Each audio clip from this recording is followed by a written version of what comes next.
What's up tout le monde? Le championnat du monde junior 2026 se met en branle dans les prochains jours au Minnesota et le Canadien a 4 espoirs à y surveiller. On te les présente pour que tu puisses les suivre plus facilement au cours du tournoi. Et on débute avec Michael Hage, qui sera certainement le joueur que les partisans du Canadien vont avoir le plus à l'œil. Non seulement parce qu'il est l'espoir le plus prisé du groupe, Hage, après tout, a été choisi en première ronde par le Canadien en 2024, soit la même année qu'Ivan Demidov, mais aussi parce qu'il est le seul Canadien du groupe et... un petit quelque chose qui me dit que la majorité d'entre vous allez encourager le Canada dans ce tournoi. C'est au 21e rang que le Canadien avait jeté son dévolu sur celui qui évolue maintenant avec l'Université du Michigan et il est déjà vu comme un joueur qui peut avoir un impact dans la LNH. Après une très bonne saison recrue en 2024-2025 où il avait récolté 34 points en 33 matchs, Hage en a déjà 28 en 20 cette année. Pour ceux qui ne l'ont jamais vu, à quoi ressemble Michael Hage? Un attaquant rapide qui peut marquer des buts. Il évolue principalement au centre, mais certains recruteurs se questionnent à savoir s'il va être un pivot dans la LNH. Son profil peut s'apparenter à Jordan Kyrou des Blues de Saint-Louis. Fait à noter, c'est un bon marqueur de but et Hage est entraîné, entre autres, par Max Pacioretty, l'ancien capitaine du Canadien. Pacioretty qui est retourné avec son alma mater maintenant à sa première année de retraite. Donc, qui sait? Peut-être que ça peut l'aider à savoir ce qui s'en vient quand il va débarquer à Montréal. Hage devrait avoir un rôle important au sein du Canada. Avec le prêt de Michael Misa par les Sharks de San Jose, ça devrait être au centre du deuxième trio qu'on retrouve l'espoir du Canadien. Un bon tournoi ne ferait rien pour calmer les ardeurs des partisans du tricolore qui espèrent le voir très prochainement dans la LNH. Le deuxième joueur qu'on va surveiller, c'est du côté américain. C'est un gars qui en a surpris plusieurs en se taillant un poste avec l'équipe. LJ Mooney. En fait, Mooney est déjà vu comme un potentiel vol au repêchage par plusieurs partisans du Canadien. Mais attention, il est encore très tôt dans son développement. Ceci dit, je comprends pourquoi vous êtes excité. L'attaquant de petite stature s'ajoute au Cole Caulfield, Lane Hutson, deux autres Américains de gabarit modeste qui ont glissé au repêchage jusqu'à Montréal. Bon, glissé. Dans le cas de Caulfield, il n'a pas glissé très loin.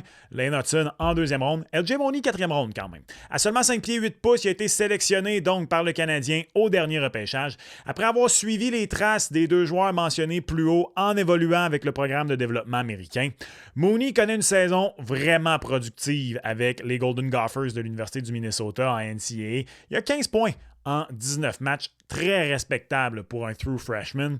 N'allez pas penser par contre qui est le prochain Caulfield du CH, il a un style différent du numéro 13. D'abord, c'est un joueur de centre, il est créatif, rapide, on dit de lui qu'il travaille fort. Partout où il passe, c'est d'abord comme fabricant de jeu qu'il se signale, où il passe. C'était pas un mauvais jeu de mots, je le jure. Également, contrairement à Caulfield et Hudson qui se sont signalés après quoi? Peu de temps dans la Ligue américaine. Dans le cas de Caulfield, en fait, il a fait Ligue nationale, Ligue américaine pendant très peu de temps. Il est revenu dans la Ligue nationale. Et aucun temps du tout dans la Ligue américaine, dans le cas de Lane Hutson. Mooney, lui, risque d'avoir besoin de quelques saisons de développement avant de pouvoir s'imposer dans les plans du Canadien. Pour ce qui est du championnat du monde junior en tant que tel, il devrait jouer un rôle important avec les Américains. C'est pas leur plus grosse formation qu'on a vue ces dernières années à l'équipe USA. Ça devrait probablement permettre à Mooney, 18 ans, donc qui est également éligible l'an prochain, de pouvoir obtenir des minutes dans le top 6. Donc, qui sait? Peut-être qu'il y a déjà un bon tournoi cette année et l'an prochain, il pourrait être un membre important de l'équipe américaine. Atos Koivu! À moins de vivre sous une roche, vous n'êtes pas sans savoir que le Canadien a repêché le fils de son ancien capitaine au repêchage de 2024. Koivu, du lot de joueurs dont on parle aujourd'hui, a peut-être le rôle le plus important au sein de son équipe, la Finlande, bien sûr. Lui et Hage seront d'ailleurs à surveiller si on s'affronte. Il y avait une petite prise de bec en match préparatoire plus tôt cette année, après avoir été co-chambreur au camp de développement du Canadien l'été dernier. Blague à part, contrairement à son père, s'il parvient à se tailler un poste dans la LNH, ça risque plus d'être dans un rôle de soutien pour Atos Koivu. Son jeu est déjà assez responsable dans les deux sens de la glace. Point de vue offensif, il faut le dire, même si je viens de mentionner que ce serait peut-être plus dans un rôle plus bas dans l'alignement, il a tout un tir, Atos Koivu. Donc, surveillez ça pendant le tournoi. C'est sûr et certain qu'il va avoir des occasions de le mettre en valeur. Il a toute une dégaine. Son coup de patin est également intéressant. Et qui sait, chez les joueurs, chez le Canadien, on aime ce genre de joueur-là. Donc, peut-être qu'il a un avenir dans la Ligue nationale de hockey. C'est un choix de troisième ronde en 2024. Gardez-le à l'œil parce que je le disais, là, c'est peut-être le joueur qui va avoir le rôle le plus important parmi ceux dont on parle dans cet épisode. Pourquoi? D'abord, il a été peut-être le meilleur joueur de la Finlande au Showcase Junior en avril dernier, donc au printemps dernier. Mais on n'a pas Konsta Helenius du côté de l'équipe finlandaise. Konsta Helenius, qui est le joueur d'âge junior, donc moins de 20 ans, éligible à ce tournoi, qui aurait probablement été le meilleur joueur de la formation, mais on ne l'a pas prêté du côté de l'organisation des Sabres de Buffalo. Helenius, qui est au-dessus du point par match dans la Ligue américaine au moment où on se parle. Donc, il y a de très, très fortes chances qu'on voit Atos Koivu être le premier centre, carrément, de l'équipe finlandaise cette année. Et le dernier joueur, vous le connaissez peut-être un petit peu moins, c'est Carlos Handel. C'est un défenseur qui évolue avec les Mooseheads d'Halifax dans la LHJMQ et qui est allemand. C'est un choix de 6e ronde du Canadien au dernier repêchage. Et je viens de parler d'Atos Koivu et de son rôle au sein de la Finlande. Handel aussi va être important pour l'Allemagne. Pourquoi? C'est leur défenseur numéro 1. Ceci dit, les Allemands n'ont bien sûr pas les mêmes ambitions que la Finlande dans ce tournoi. Mais hey, il ne faut pas vendre la peau de l'ours avant que celui-ci ne soit d'accord avec le prix. Les Allemands ont déjà surpris lors de cette compétition.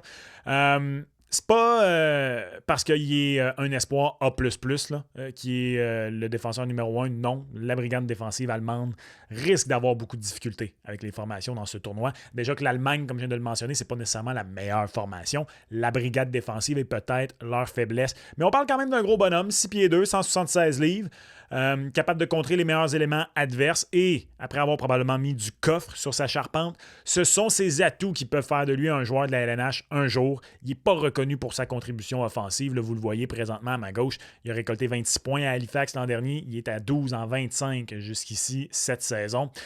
Il faut dire que les Allemands développent tranquillement, pas vite, de plus en plus de bons talents pour la LNH. On pense bien sûr à Leon Draisaitl, Tim Stuchla, Moritz Seider, JJ Peterka. Il n'est pas dans cette catégorie de joueurs-là, loin de là même, mais il va être intéressant de voir ce qu'il peut faire dans un rôle important au sein d'une équipe qui va être largement négligée. Voilà donc les 4 espoirs du CH à surveiller au championnat du monde junior cette année. Est-ce qu'il y en a un que tu vas regarder avec plus d'attention que les autres? Laisse-nous savoir en commentaire et bon championnat du monde junior à tous.